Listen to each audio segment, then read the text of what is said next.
Big boss Marathi या लोकप्रिय कार्यक्रमातून स्पर्धक दिव्या शिंदे यांना अत्यंत चुकीच्या आणि वादग्रस्त पद्धतीने घराबाहेर काढण्यात आल्याचा गंभीर आरोप करण्यात आला आहे। या प्रक्रियेदरम्यान त्यांच्या विरोधात अपमानास्पद आणि आक्षेपार्ह शब्दांचा वापर करण्यात आल्याचेही त्यांनी सांगितले आहे। या संदर्भात कायदेशीर कारवाई करण्यासाठी त्या गोरेगाव पोलीस स्टेशन येथे तक्रार नोंदवण्यासाठी गेल्या असता FIR दाखल करण्याबाबत पोलीस प्रशासनाकडून टाळाटाळ करण्यात येत असल्याचा आरोप त्यांनी केला आहे। तसेच FIR नोंदवण्याची मागणी अधिक ठामपणे केल्यानंतर पोलीस स्टेशनमधील अधिकारी आणि कर्मचारी त्यांना सहकार्य करण्याऐवजी पोलीस स्टेशन सोडून पळून निघून गेल्याचा धक्कादायक प्रकार त्यांनी उघड केला आहे। या घटनेमुळे कायद्यावरील विश्वास आणि सर्वसामान्य नागरिकांना न्याय मिळवण्याच्या प्रतिक्रियेबाबत गंभीर प्रश्न निर्माण झाले आहेत। या संबंधित प्रकरणाशी नेमकं काय घडलं आहे आपण जाणून घेऊया दिव्या शिंदे यांच्या वकील आणि दिव्या शिंदे यांच्याकडून। खरंच की एका पोलीस स्टेशनमध्ये एखादे 3 प्रशासकीय अधिकारी असतात निरीक्षक लेवलचे, तर त्यातला एक तरी हजर पाहिजे, परंतु इथे कोणी हजर नाही। हे लोंढे साहेब पंखा चालू लोंढे साहेब नाही आहेत पण पंखा चालू आहे। लोंढे साहेब नाही आहेत पण पंखा चालू आहे। प्रत्येक केबिन मध्ये अधिकारी उपलब्ध नाही पण पंखे लाईट सगळ्यांचे चालू आहेत। आणि अर्धे तर आम्हाला बघून तो मागचा दरवाजा दिसतो, तर मागच्या दरवाजाने पडून गेले, तिथून गेले निघून। हे बघा कोणी नाही या। हे आगळं वेगळं पोलीस स्टेशन आहे, गोरेगाव पोलीस स्टेशन।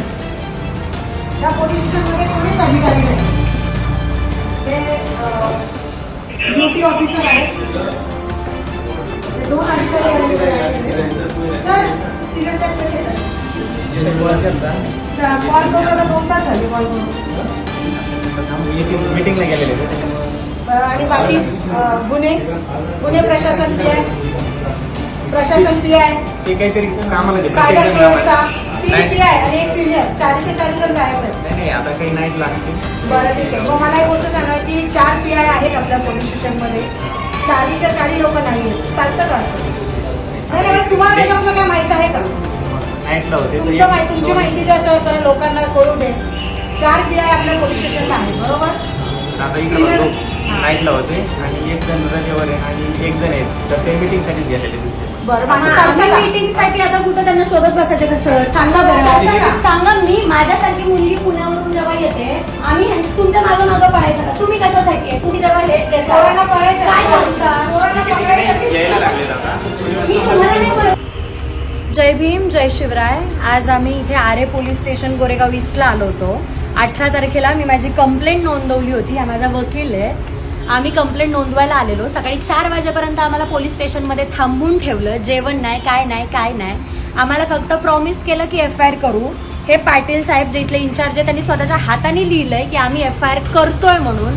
8 दिवस आम्ही त्यांना कॉन्टॅक्ट करतोय, मेसेज करतोय, कॉल करतोय, एकही कॉल त्यांनी आमचा नीट उत्तर दिलं नाही, मेसेज केले नाही। आणि काल जेव्हा मी त्यांना हे म्हटलं की सर मी सगळे रिपोर्टर्स वगैरे इथं घेऊन येते जाब विचारायला, तेव्हा मला बोलले की तुला जे करायचं ते कर। आज आम्ही इथं आलोय, एकही पोलीस इथे आतमध्ये नाहीये।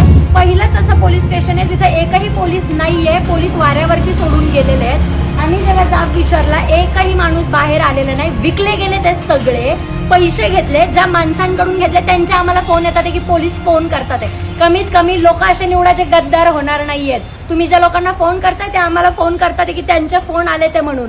रिपोर्टर्स विकले गेले, ते इथले पोलीस प्रशासन विकलं गेलेलं आहे। ज्या लोकांवरती आम्ही विश्वास ठेवतो ना की आमची कंप्लेंट घ्या, ते लोक इथं विकले गेलेले आहेत। एकाने सुद्धा आम्हाला जाब दिलेला नाही। 8 दिवस कंटिन्यू, 8 दिवस आमची फक्त एक FIR घेत नाहीये। इतका अत्याचार सहन करतोय या संविधानिक देशामध्ये राहून सुद्धा।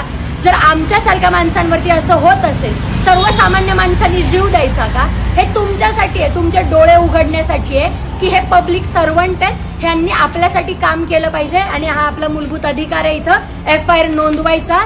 त्यांच्यावरती नसतं ते की घ्यायचा आहे गुन्हा की नाही घ्यायचा। माझ्यावर अन्याय झालाय, मी अन्यायाला वाचा फोडायला इथं आले, तर त्यांचं काम आहे इथं त्यांनी रिपोर्ट्स नोंदवायचे। त्यांनी 8 दिवस आमचे रिपोर्ट घेतलेले नाहीयेत। 8 दिवस याचा जबाबदार कोण आहे? महाराष्ट्र प्रशासनच आहे ना, त्यांनी उत्तर द्यावं। हे माझ्या वकील आहेत, त्यांना विचारा की इथली परिस्थिती आतमधली काय आहे। आता ॲक्च्युली हे प्रथमतः अशा प्रकारचा अनुभव हा खरंच आपण बोलतो की हे पोलीस प्रशासन रात्रंदिवस हे सर्वसामान्यांसाठी उपलब्ध आहे, परंतु आज आम्हाला इथे येऊन जवळजवळ 3-1 तास झालेले आहेत.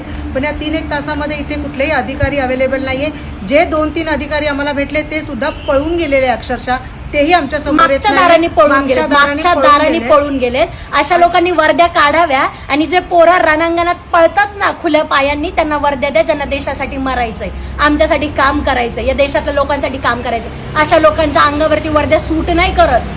तर योग्य माणूस निवडा स्वतःसाठी आणि स्वतःसाठी उभे राहा. अन्यायाविरुद्ध वाचा फोडलीच पाहिजे, नाही तर गुलामगिरीत चालले जाल तुम्ही. त्याच्यानंतर आम्ही ज्या पण काही रीतसर कायदेशीर कारवाई आहेत, म्हणजे आम्ही कंट्रोलला वगैरे पण फोन केला, तिथूनही आम्हाला समाधानकारक उत्तर मिळालं नाही.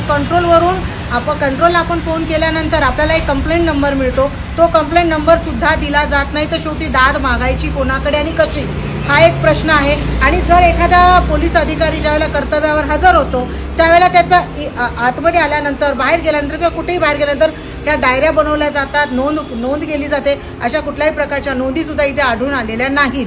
आता एक आहे की आपण सुप्रीम कोर्टच्या ऑर्डरनुसार आपण व्हिडिओ शूटिंग वगैरे करू शकतो, पोलीस स्टेशनमध्ये लाईव्ह वगैरे घेऊ शकतो. त्याचा आम्ही आधार घेतला, त्या अधिकाराचा आम्ही आधार घेऊन आम्ही लाईव्ह वगैरे इथे घेतलेला आहे.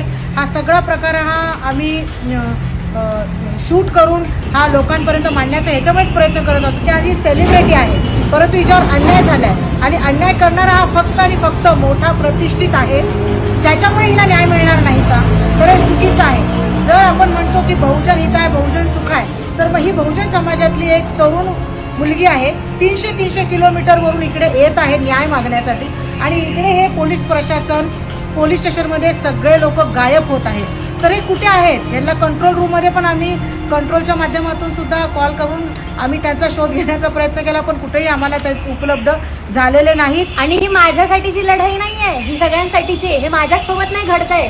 बोलतात सुद्धा असे जस काय अतिरेकी आहेत. आपण एज्युकेटेड लोकांसारखं वागवत सुद्धा नाही. हे लोक आरे तुरेची भाषा करणारे हे आपल्याला शिकवतात. 3-3, 4-4 स्टार लागले ते खांद्यावरती, पण येणाऱ्या जो तक्रारदार असतो त्याच्यासोबत बोलायचा सेन्स नाही या लोकांना, आणि ह्यांच्यावरती आपण निर्भर आहोत. यांना सांगा जरा समजावून की आम्ही तक्रारदार आहे, आमच्यावरती जेव्हा अन्याय होतो ना तेव्हा आम्ही तुमच्याकडे आशेने बघतो आणि तुम्हीच पळून जाताय पोलीस स्टेशनमधून. आज या पीडित मुलीनं ज्यावेळेला तक्रार अर्ज दिल्यानंतर तो दुसऱ्या दिवशी एका तपास अधिकाऱ्याकडे वर्ग होतो, तर आम्ही हा तक्रार अर्ज हिचा कुठल्या तपास अधिकाऱ्याला वर्ग झालेला आहे चौकशी करिता त्याचं नाव विचारलं, त्याचं नाव आम्हाला सांगण्यात आलं. परंतु ज्यावेळेला एखादा तक्रार अर्ज एखाद्या पोलीस अधिकाऱ्याकडे वर्ग केला जातो, तर प्रथम त्याचं कर्तव्य असतं की त्या तक्रारदाराला एक संरक्षण देणं, त्याला धीर देणं. ते सुद्धा साधं काम या तपास अधिकाऱ्याने न करता, शिवाय तिला साधा आज 1 आठवडा झाला तिला साधा जबाबासाठी सुद्धा तिला बोलवलं नाही. मग हे कुठल्या प्रकारची चौकशी करत आहेत, काय करत आहेत, आणि पोलीस स्टेशनमध्ये अशा पद्धतीची वागणूक हे कुठल्या कायद्याच्या अंतर्गत येतं? कुठल्या एक सर्वसामान्य व्यक्ती कसा काय न्याय मिळवण्यासाठी लढू शकतो? ऑफकोर्स ही लढाई खूप मोठी आहे, ही लढाई आपल्या सर्वांची आहे. ही आज लढाई दिव्याची नाही, ही लढाई आमची नाही, तुमची नाही, आपल्या सर्वांची आहे आणि आपल्याला सर्वांनी मिळून लढायची आहे. आणि ही लढाई प्रस्थापितांच्या विरोधात गरिबांची, हे लक्षात ठेवा. कुठल्या जातीची नाही, कुठल्या पंथाची नाही, कुठल्या धर्माची नाही, प्रस्थापितांच्या विरोधात. ज्यांच्याकडे जास्त पैसा झालाय आणि पैशानी मॅटर दाबतात ना, त्यांच्या विरोधात ह्या गरिबांची लढाई. आणि माझ्यासोबत कुणी उभं राहिलं नाही तरी चालेल, मी या सगळ्यांच्या विरोधात उभी राहणार. आता पाहावं लागेल की दिव्याताईंची तक्रार पोलीस प्रशासन नोंदवून घेईल का? कलर्स मराठीवर कारवाई होईल का? महाराष्ट्रातील जनता दिव्याताईंना साथ देईल का? अशाच बातम्या पाहण्याकरिता बघत रहा वैचारिक आखाडा.